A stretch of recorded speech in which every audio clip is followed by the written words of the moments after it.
Assalamualaikum warahmatullahi wabarakatuh. Halo teman-teman semuanya, perkenalkan aku Devina Rizka Permana, mahasiswa program farmasi Universitas Islam Bandung dengan nomor NPM 10060322130. Di video ini, aku akan sedikit memberikan informasi mengenai suami dikasih khususnya tentang radang tenggorokan. Topik ini penting karena radang tenggorokan sering dianggap sepele oleh kebanyakan orang, padahal ketika salah menggunakan obat akan berdampak pada kesehatan. Makanya, dalam video ini, aku ingin mengajak teman-teman untuk mengenal obat apa sih yang bisa digunain buat radang tenggorokan dan gimana cara gunanya dan kapan sih harus ke dokter. Sebelum aku ngejelasin apa itu radang tenggorokan, di sini aku akan sedikit memberikan informasi mengenai apa sih suami dikasih. Suami dikasih ini artinya kita akan mengobati sendiri gejala yang dirasakan tanpa harus pergi ke dokter dan juga tanpa menggunakan resep dokter. Biasanya suami dikasih ini untuk gejala-gejala yang ringan saja seperti demam, batuk pilek, mah, atau nyeri ringan. Obat yang aman untuk suami dikasih ini biasanya memiliki logo obat bebas seperti ini dan juga obat bebas terbatas seperti ini. Ini berarti obat tersebut sudah relatif aman digunakan tanpa menggunakan resep dokter asal penggunaannya ini sesuai dengan aturan yang ada di kemasan.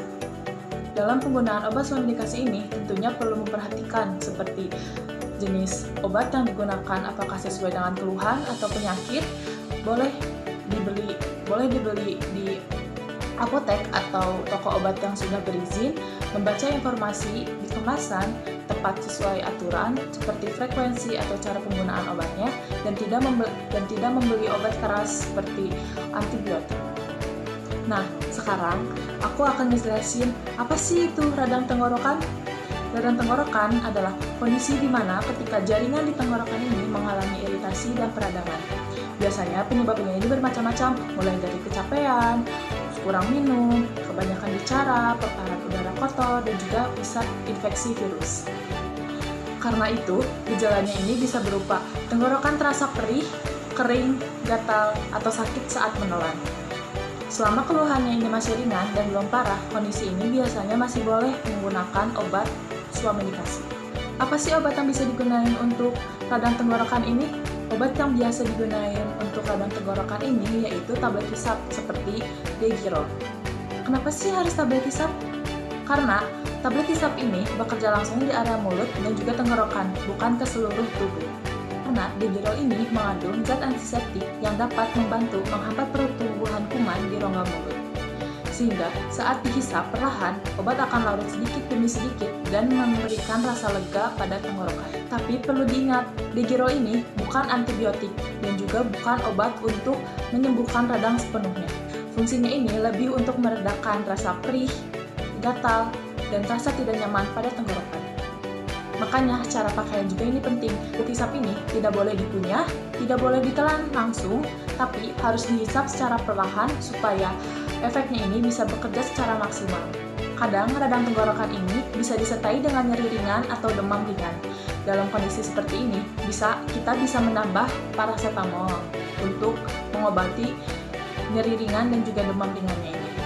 Paracetamol ini bekerja sebagai pereda nyeri dan juga penurun demam. Tapi perlu diingat bahwa paracetamol ini tidak untuk membunuh kuman atau penyebab radangnya. Dan yang paling penting, paracetamol ini penggunaannya harus sesuai dengan dosis yang dianjurkan karena penggunaan dosis yang berlebihan ini akan berdampak pada kesehatan. Kesalahan yang sering terjadi di masyarakat ini adalah baru merasa radang sedikit langsung mencari antibiotik. Padahal tidak semua radang tenggorokan ini disebabkan oleh bakteri. Sebagian besar justru disebabkan oleh infeksi bakteri atau adanya iritasi. Kalau antibiotik diminum sembarangan, ini akan menyebabkan resistensi antibiotik dan juga efek samping yang merugikan pada tubuh. Kapan sih harus berhenti suami dikasih? Suami dikasih ini ada batasnya. Kalau setelah 2-3 hari keluhan tidak membaik, nyeri semakin berat, muncul demam tinggi, atau sulit menelan, itu tandanya kondisi tersebut perlu diperiksa oleh dokter. Jadi, jangan memaksakan untuk minum obat sendiri terus-menerus. Jadi, teman-teman, radang tenggorokan ini memang sering kita anggap sepele, tapi walaupun kelihatannya ringan, cara penanganannya ini tidak boleh asal.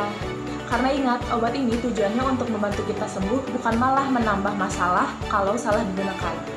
Semoga setelah menonton video ini, teman-teman bisa menjadi lebih bijak dan lebih aman dalam menggunakan obat. Terima kasih sudah menonton, jaga kesehatan, dan sampai jumpa di video selanjutnya.